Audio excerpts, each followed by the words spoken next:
సంక్షేమ సర్కార్ 8 నెలల్లో కాంగ్రెస్ మార్క్ పాలన గ్యారంటీల అమలుతో పాటు పాత పథకాలకు నిధులు వెల్ఫేర్ కోసమే 30,000 కోట్లు ఖర్చు మొత్తం మీద సంక్షేమ సర్కార్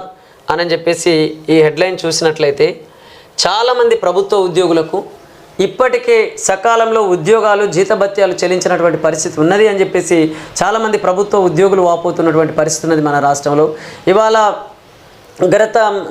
తెలంగాణ రాష్ట్రం వచ్చిన తర్వాత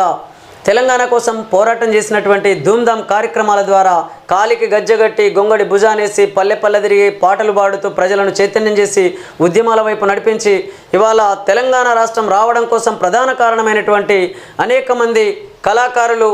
కవులు, రచయితలు ఇవాళ వాళ్ళు మొత్తం మీద